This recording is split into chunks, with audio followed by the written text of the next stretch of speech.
નમસ્કાર વિદ્યાર્થી મિત્રો, હું છું રાઠોડ અર્જન. અમારી યુટ્યુબ ચેનલ અર્જન ક્લાસીસમાં તમારું ફરીથી સ્વાગત કરું છું.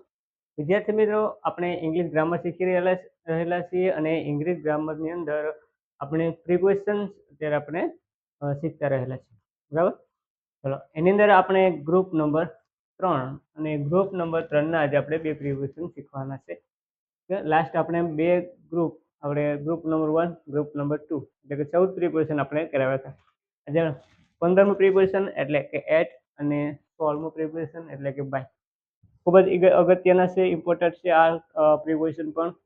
અને દરેક વાક્યની અંદર, મોટાભાગના વાક્યની અંદર આ પ્રકારના પ્રિપોઝિશન તમને જોવા મળશે. ચાલો આપણે સ્ટાર્ટ કરીશું. સૌપ્રથમ આપણે જોઈએ એટ પ્રિપોઝિશન. એટ એટલે ની સામે, ની તરફ. આપણે લાસ્ટ વિડીયોમાં ટુ પ્રિપોઝિશન આપણે શીખ્યા હતા. ટુ એ કોઈ સ્થળ તરફની ગતિ દર્શાવે, જ્યારે એટ એ ચોક્કસ સ્થળ દર્શાવે. તો કોઈ પણ ચોક્કસ સ્થળ, ચોક્કસ સમય કે કોઈ પણ ચોક્કસ વ્યક્તિને દર્શાવવા માટે થઈ અને આપણે છે તે એટ પ્રિપોઝિશનનો ઉપયોગ વાક્યમાં કરીએ છીએ.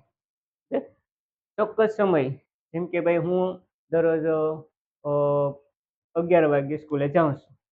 તો I go to school at 11 o'clock. I go to school at 11 o'clock daily. હું દરરોજ 11 વાગે સ્કૂલે જાઉં છું.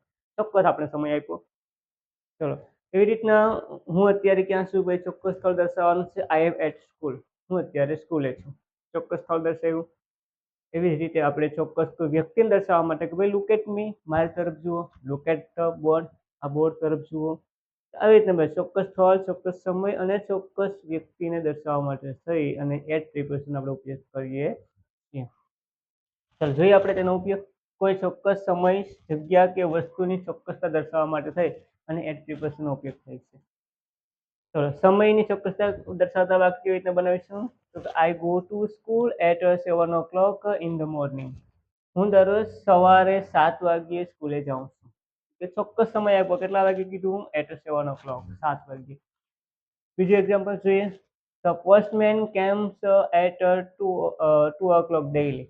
એટલે કે ટપાલી દરરોજ 2 વાગ્યે આવે છે. ચોક્કસ સમય કીધો. કેટલા વાગ્યે આવે છે? દરરોજ 2 વાગ્યે આવે છે.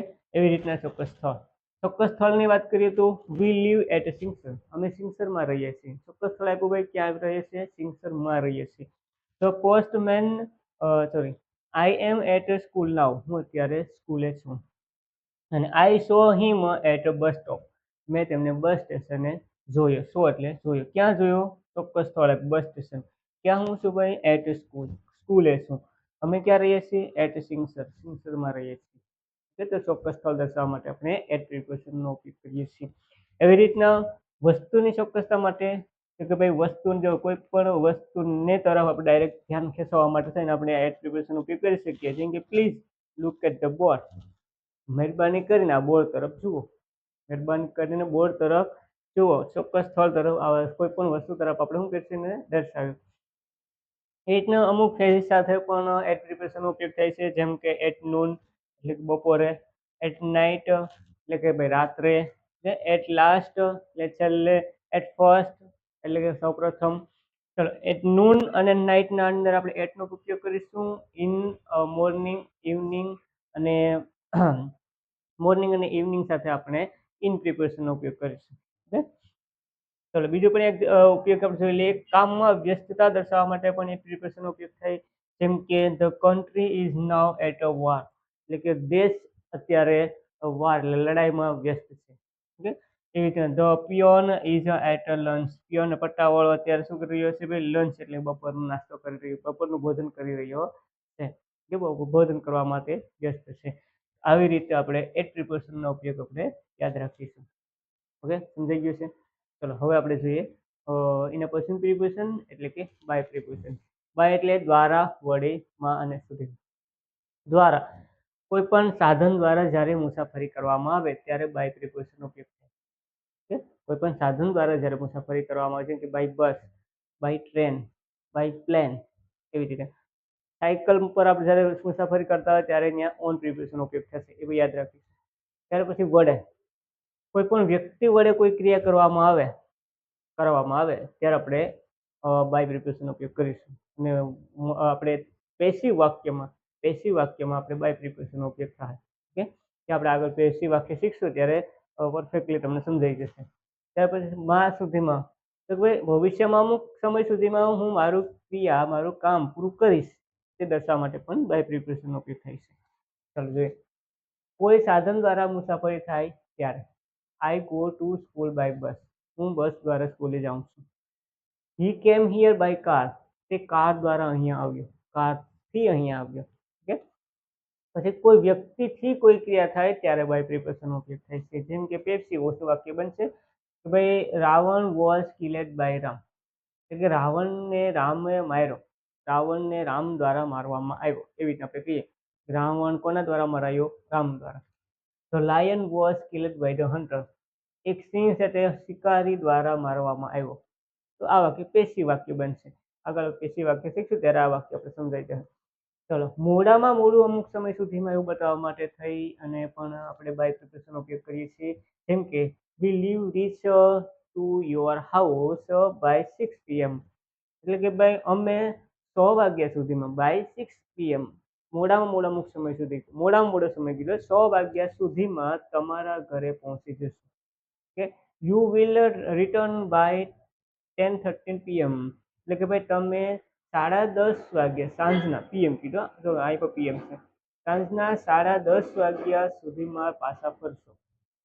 ઓકે, મોડામાં મોડો અમુક સમય દર્શાવવાનો હોય ત્યારે પણ તે સમય દર્શાવતા શબ્દને આગળ બાય પ્રિપોઝિશનનો ઉપયોગ થાય છે. ચલો, પછી કોઈ વસ્તુ પ્રમાણે એવું બતાવવા માટે પણ આપણે બાય પ્રિપોઝિશનનો ઉપયોગ કરીએ. જેમ કે by my watch it is 2:13 PM. એટલે કે ભાઈ મારી ઘડિયાળ પ્રમાણે, બાય માય વોચ, મારી ઘડિયાળ પ્રમાણે અત્યારે 2:30 એટલે કે 2:30 વાગ્યા છે. કોઈ રીતે એવું બતાવવા માટે પણ બાય પ્રિપોઝિશનનો ઉપયોગ થાય. જો I will pay you by check.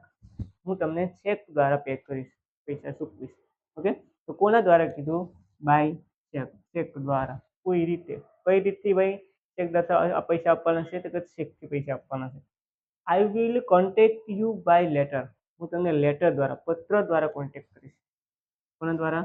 પત્ર દ્વારા. બીજો, સોગંદ કે કસમ ખાવા માટે પણ બાય પ્રિપોઝિશનનો ઉપયોગ થાય. જેમ કે આઈ સ્વેર બાય ગોડ.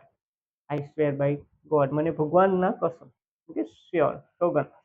માપનનો એકમ દર્શાવવા માટે પણ થાય આપણે બાય પ્રિપોઝિશનનો ઉપયોગ કરીએ છીએ. જેમ કે milk is sold by the litre. Milk is sold એટલે કે ભાઈ દૂધ છે તે વેચાઈ ગયું. કેવી રીતે વેચાયું? તો કે બાય ધ લીટર, લીટરના ભાવથી વેચાયું. ઓકે, આવી રીતના માપનનો એકમ દર્શાવો ભાઈ, કેમ? તો ભાઈ લીટર, બરાબર, કિલોગ્રામ. આવી રીતે માપનના એકમ દર્શાવવા માટે પણ આપણે બાય પ્રિપોઝિશનનો ઉપયોગ કરીએ છીએ. તો આ છે આપણે એટ પ્રિપોઝિશન અને બાય પ્રિપોઝિશન. આજે આપણે આ બે પ્રિપોઝિશન શીખવાના પ્રયત્ન કર્યો. આપણે બધા જ પ્રિપોઝિશન આવી રીતના આપણે શીખવાના છે.